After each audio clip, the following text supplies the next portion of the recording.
A hostile nation was secretly working to construct a nuclear weapon. Behind the operation stood a mastermind whose obsession was the annihilation of Israel. General Muhammad Slan loathed Israelis, despised the very existence of the Jewish state, and was determined to see it destroyed. Neutralizing this threat would require the coordination of 3 elite Black Ops units.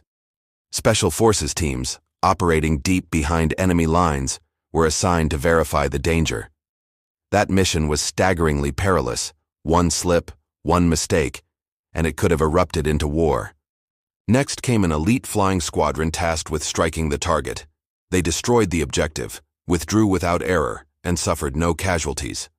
Finally, the operation demanded an assassination unit to eliminate the mastermind behind the entire plot. 3 of its men surfaced from the sea by scuba, crept into his private beach house, shot him dead, and disappeared without leaving a trace.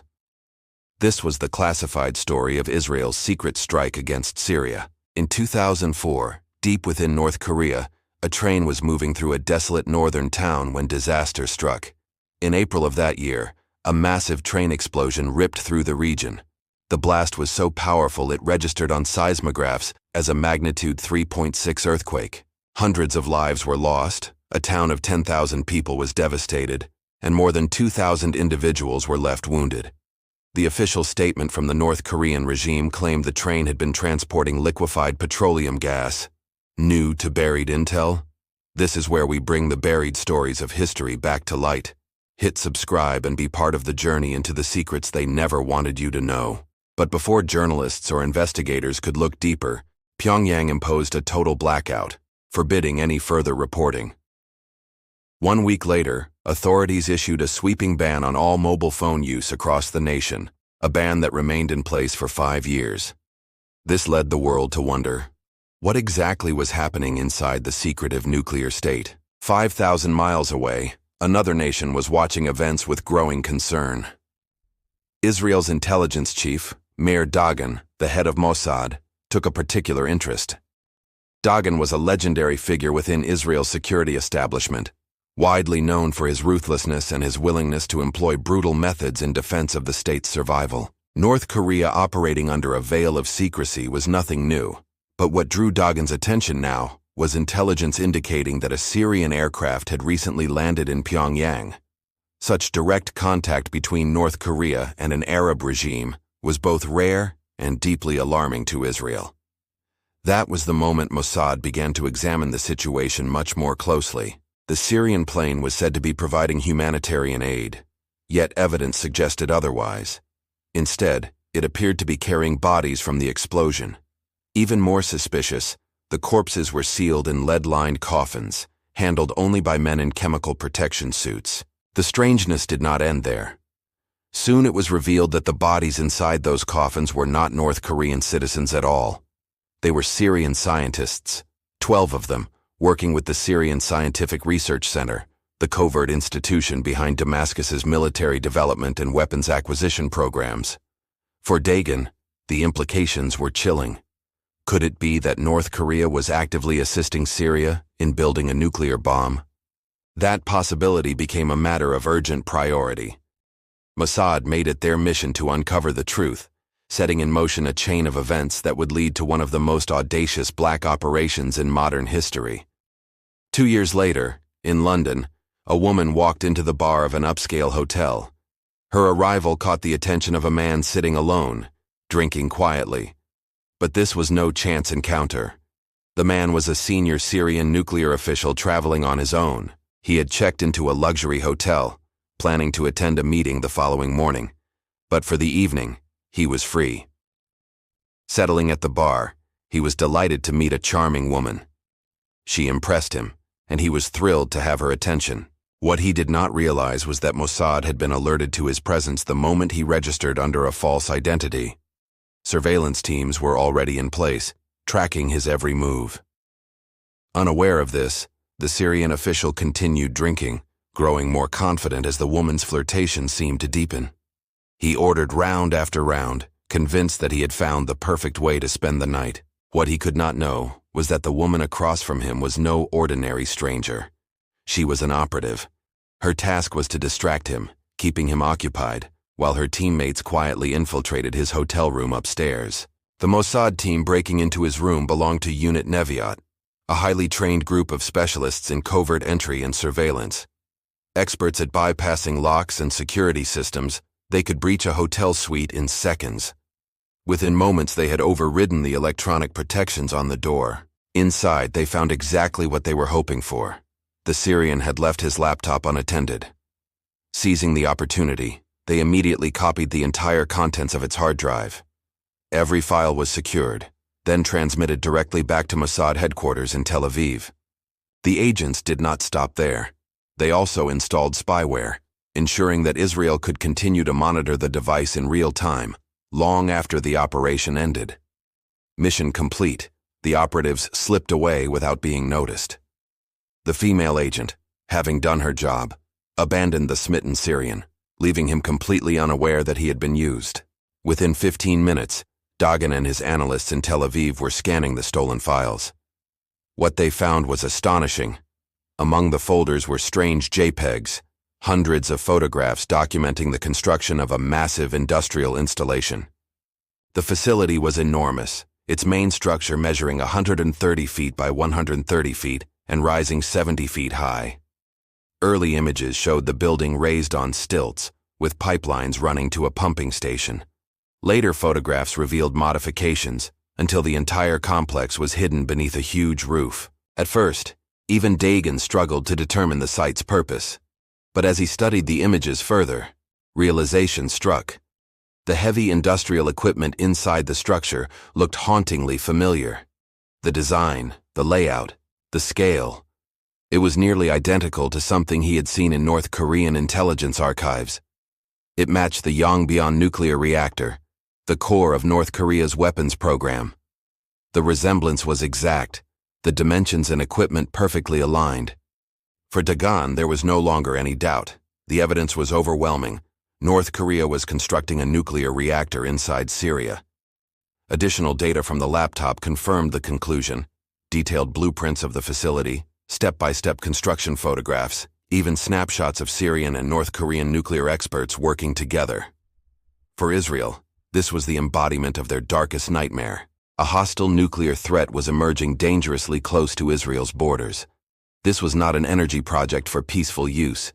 It was a nuclear reactor that had only one possible purpose. Whoever was building it was not interested in light bulbs or electricity. There was only one reason for its existence: to assemble and manufacture a nuclear bomb. Dagan was now certain beyond doubt that Syria was pursuing a nuclear weapons program. The problem was, he still did not know the exact location of the facility. Determined to uncover the truth, he ordered Israeli satellites to begin scanning and monitoring potential sites inside Syria. In time, intelligence narrowed its focus to a barren and isolated area called Al-Kibar.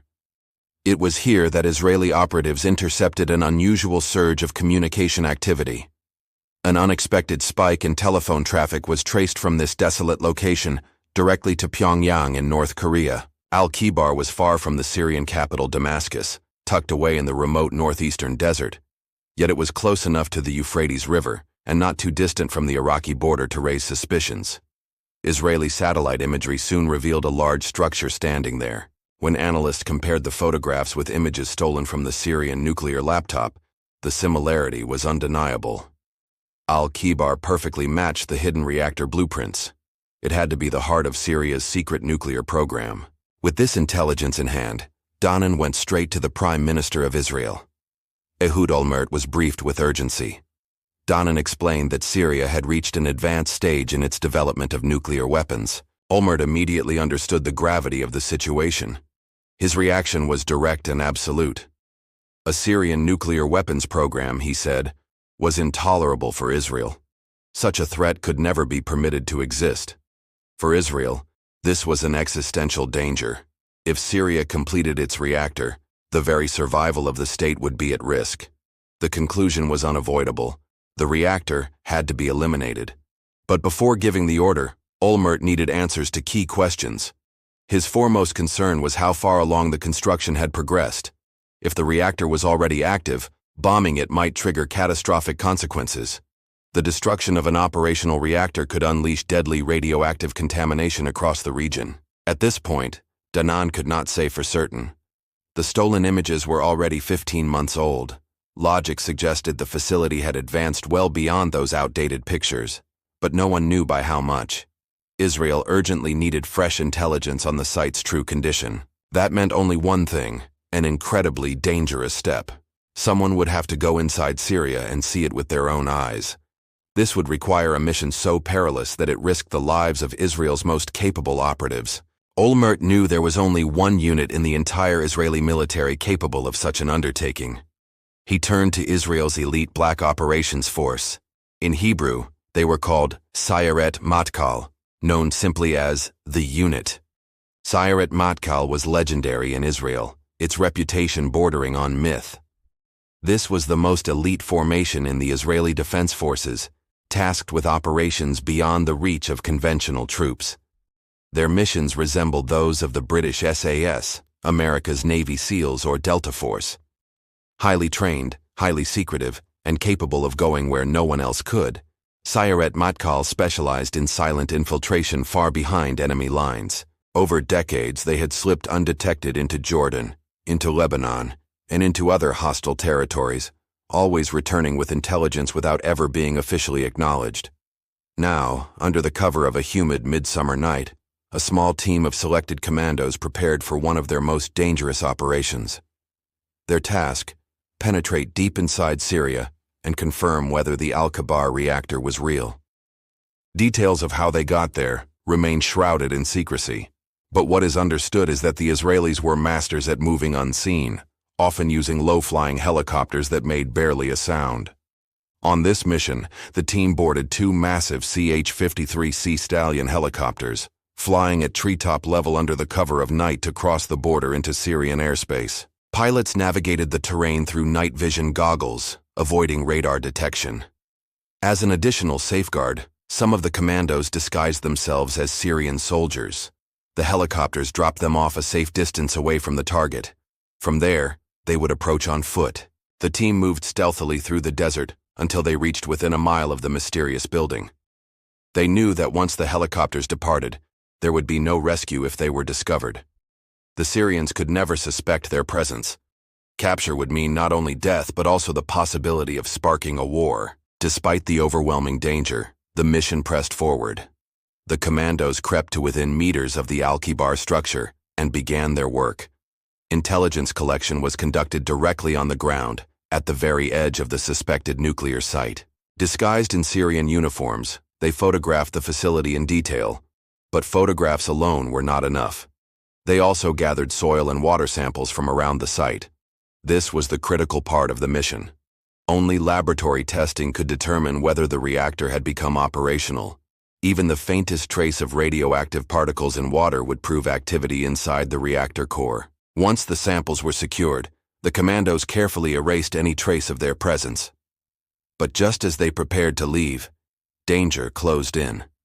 They were almost discovered. In the very last moments, they managed to slip away undetected. Against all odds, the mission was complete. The unit returned to Israel carrying the precious samples. In Tel Aviv, government laboratories subjected the soil and water to exhaustive analysis. The results were delivered to Olmert and Danan. The findings confirmed radioactive contamination, but only in tiny amounts. Crucially, the levels showed the reactor was not yet fully operational. This meant the project was dangerously close, but it had not gone live. The timing was critical. With this knowledge, Olmert now had the window he needed. The reactor could still be destroyed before it reached the point of no return. He convened Israel's top military and intelligence chiefs. The decision was clear. Al-Kabar had to be taken out. They were all in agreement on one central point. Once this reactor became operational, the consequences were unacceptable and unavoidable. The conclusion was already drawn. It could not be tolerated. The decision was final.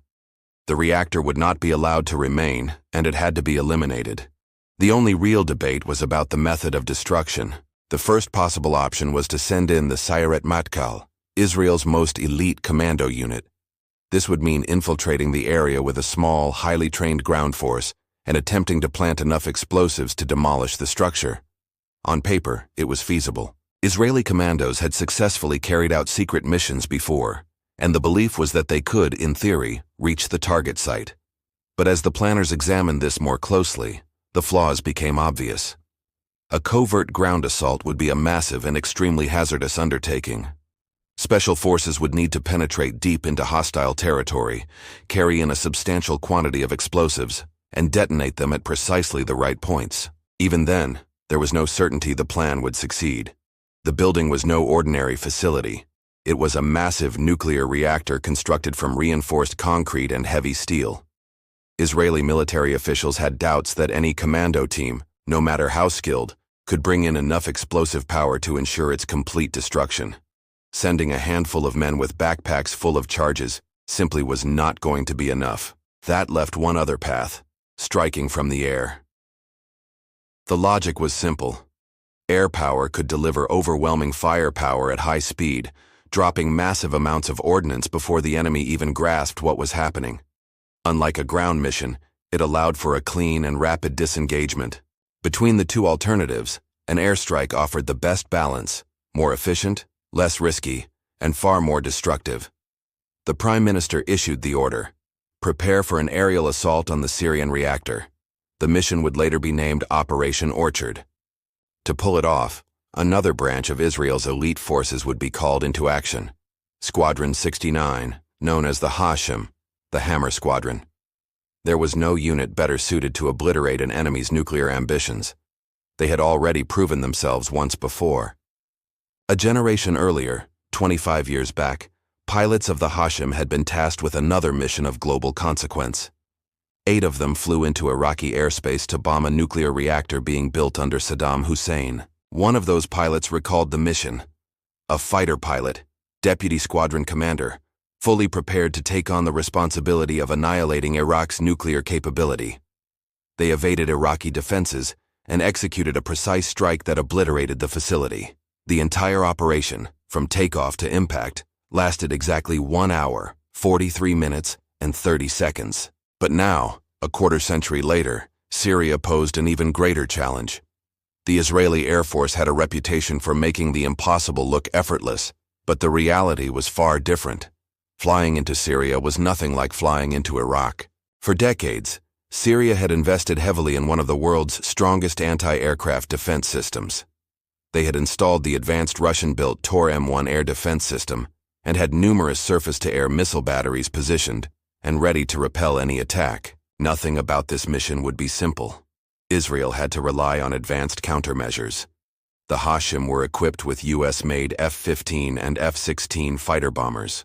These aircraft were specifically built to cope with such threats. The F-16, for example, had the ability to shake off radar lock from missile systems.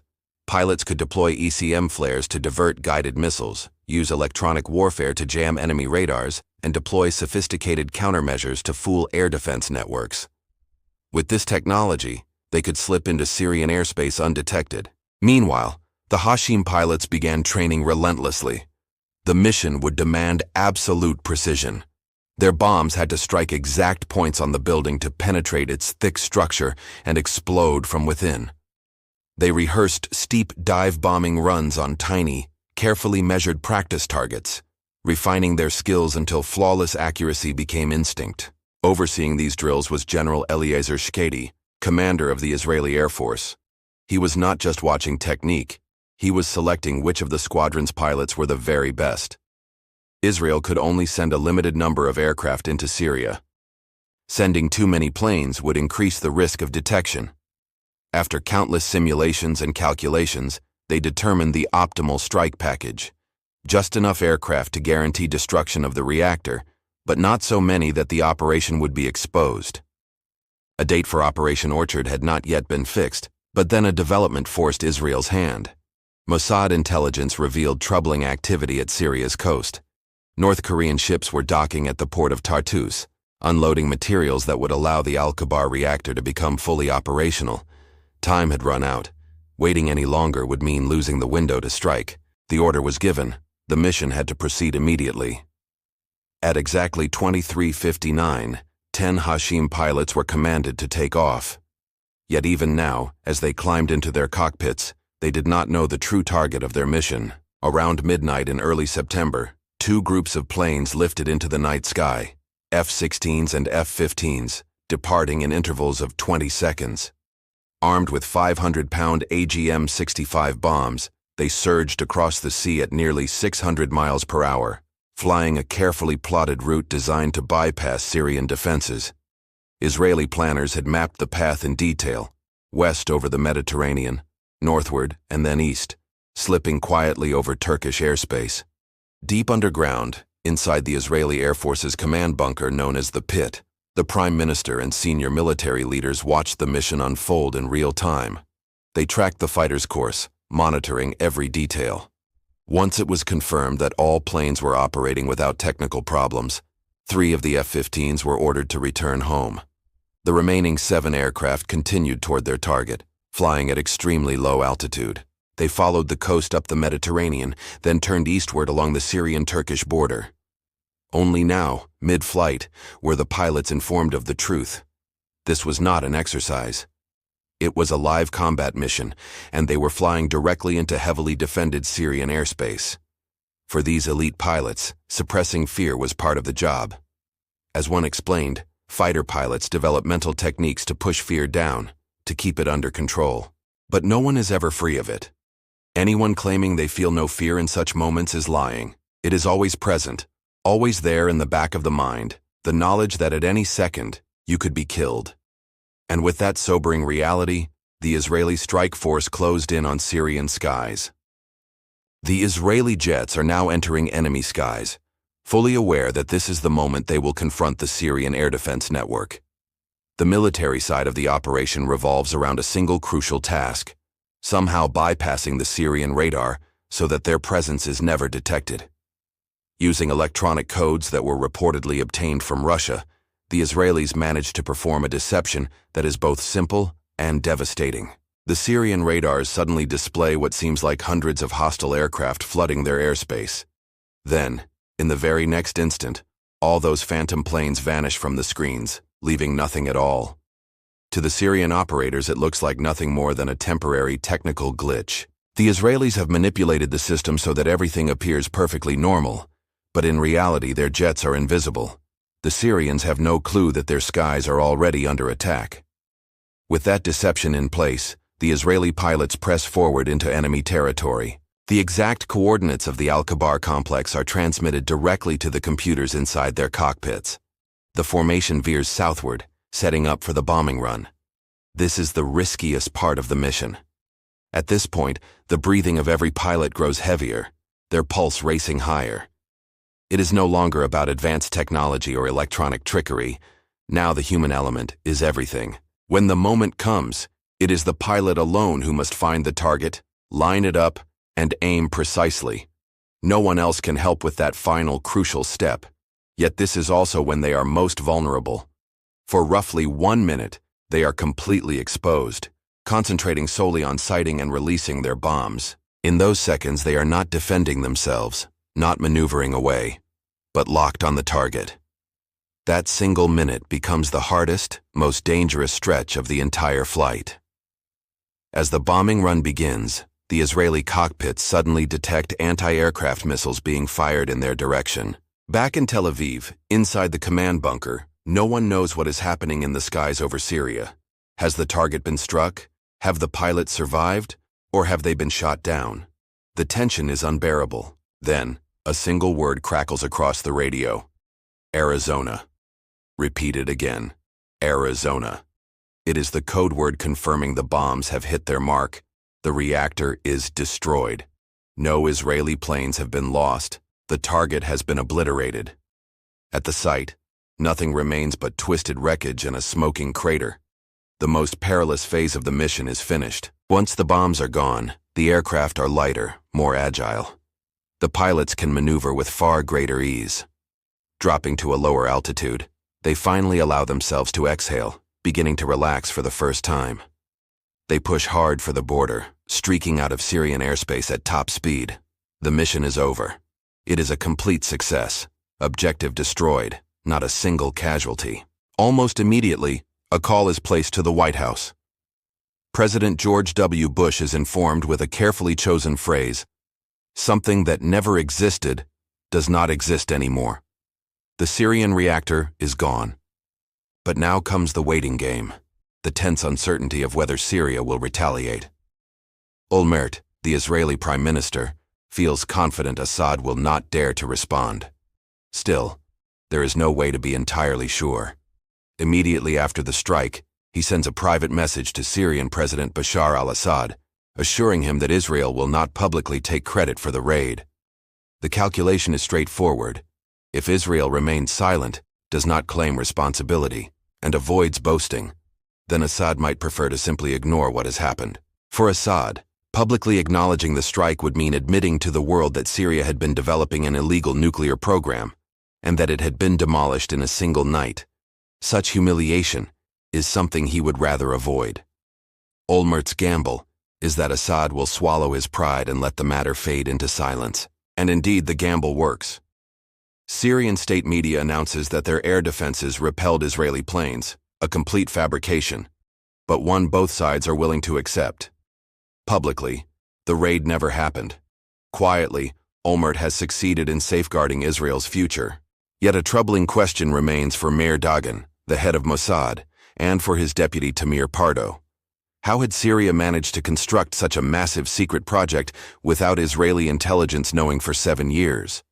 A nuclear reactor is enormous. It is not something that can be easily hidden. Mossad begins digging into the mystery, determined to learn how Syria concealed the Al-Kibar facility. What they uncover is a unique, old-fashioned communication system. To protect secrecy, Syrian officials had abandoned all electronic correspondence.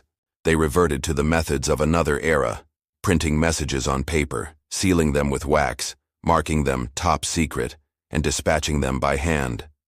Trusted couriers carried the envelopes from office to office, building to building. At the very center of this covert network stood a man known for his deep hatred of Israel and his immense influence in Damascus, General Mohammed Suleiman.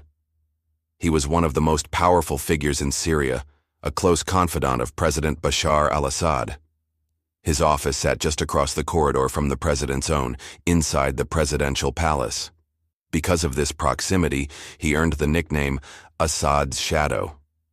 Suleiman was the mastermind who compartmentalized the project so effectively that almost no one in the Syrian government knew the full picture. For years he had overseen the nuclear program in total secrecy. But Mossad's intelligence soon revealed something even more alarming. Suleiman had not been deterred by the destruction of Al-Kibar. Instead, Syria appeared to be resuming its efforts, starting again from scratch. Experts warned that with enough funding, determination, and technical knowledge, a country could rebuild a nuclear program within 5 years. For Israel, this was unacceptable. As long as Suleiman remained alive and in charge, the threat persisted. His extraordinary organizational skills made him far more dangerous than a static building in the desert. Thus, Israeli leaders reached a grim conclusion: Suleiman had to be eliminated. But assassinating him would prove far more difficult than striking a reactor. He was extremely cautious, his movements tightly concealed, his life protected by heavy security. In Damascus, reaching him was impossible. Yet in the summer of 2008, Mossad learned of a rare opportunity. General Suleiman planned to spend a weekend at his seaside villa in the coastal city of Tartus. Security there was far lighter than in the capital. If there was ever a moment to eliminate the general, this was it. The place was set, the opportunity was there, but the operation would require the expertise of another one of Israel's covert black operations units to carry it out. This particular group is known as the Kaidan. The word Kidon literally translates as bayonet. Within Mossad, they are infamous for their role in high-level assassinations, but their talents go beyond that. They are masters at infiltrating enemy nations, slipping in and out unnoticed, and leaving almost no trace behind. Among both allies and enemies, they are respected, even feared, as some of the most capable and highly trained operatives in the world. Inside Israel's covert structure, the Kaidan is the most secretive of all elite units. Almost nothing about their missions has ever been revealed by any Israeli government. They are legendary for one particular specialty: hunting down and assassinating Israel's enemies no matter where they might be hiding across the globe. When Canadian weapons engineer Gerald Bull was discovered to be working with Saddam Hussein, he met a sudden and violent end, an act widely believed to have been orchestrated by the Qidon. Over the years, they have also eliminated dozens of Iranian nuclear scientists, North Korean engineers, and Syrian specialists. There is no Israeli unit more suited or more prepared to execute a high-level assassination abroad than the Qidon. It is this very team that many believe was tasked with planning the elimination of General Mohammed Sulan. As the Qidon began to study Suleiman's villa, they quickly noticed a critical vulnerability. While the estate was heavily protected from the road and even from the sea, the rear of the villa was left completely exposed. The Israelis learned that when Sulan stayed at this residence, he frequently hosted guests on the large balcony overlooking the water. At first, they considered a bold plan, approaching by boat and attempting to strike from offshore. The idea was to position a sniper close enough to the coast to take the general out with a long-range shot. But such a mission carried enormous risk. They would only get one opportunity, and a precision headshot from a moving boat against a target firmly on land was simply too dangerous. The greater the distance, the lower the chance of success. Shooting from an unstable platform across the waves made the task nearly impossible. The plan was abandoned. That left only one option. Someone would have to go ashore. A yacht sailed quietly up the Mediterranean coast towards Tartus. On paper, the vessel was registered to a wealthy businessman, but on this voyage, its true passengers were two Qidon snipers. Intelligence reports later claimed that one of Israel's assassination teams had arrived just off the Syrian coast aboard that very yacht. Roughly a kilometer offshore, the vessel lowered its sails. From there, the assassins slipped into the water and swam silently toward land. Disguised as scuba divers, they made their way to the general's private beach house. At that very moment, General Sulan was arriving at his seaside villa for the weekend. As the sun began to sink into the horizon, the snipers emerged from the sea, their figures hidden by the fading light. From their concealed position, they observed the guests gathered on the terrace. Cloaked in shadows, they knew that from above their presence was virtually invisible. Still, they could not yet see their target. Eventually, the general appeared. He was dining at his country home by the sea, seated at a long table with friends and family. As he entertained his guests, the two snipers carefully lined him up in their crosshairs. They prepared themselves to take the shot, but then, in a moment of frustration, the target was suddenly obscured. They shifted silently to a new position. Relocating, the two marksmen adjusted their rifles and set their aim once again. In their earpieces, a calm electronic voice began a countdown, ensuring that both rifles would fire at the exact same instant. And then, in one synchronized moment, they pulled the triggers. It was not an easy shot, but both bullets found their mark. The general collapsed instantly. One round struck his head, the other pierced his neck. The mission was complete. The Qidon operatives melted back into the shadows, their escape as silent as their arrival. As with the bombing of the Syrian nuclear reactor, Israel has never officially admitted responsibility for the assassination of General Sulan. The Israeli government avoids speaking publicly about conducting killings on foreign soil because such actions openly violate international law. Yet, on rare occasions, they issue subtle acknowledgments. In this case, Israeli officials referred to the general's death as a very happy accident, a chillingly casual phrase that only reinforced what most already believed. The destruction of Syria's nuclear ambitions was an extraordinary achievement. It required the coordination of three of Israel's most elite forces: Sayeret Matkal, who first identified and confirmed the threat, the Shrouded unit, who carried out the strike on the reactor itself, and finally the Qidon, who ensured that the program could never be revived by eliminating its mastermind. Together, these operations prevented a volatile and unpredictable regime from acquiring the deadliest weapon of all, nuclear arms. The importance of that outcome has only become clearer since 2011, when Syria descended into a brutal and catastrophic civil war.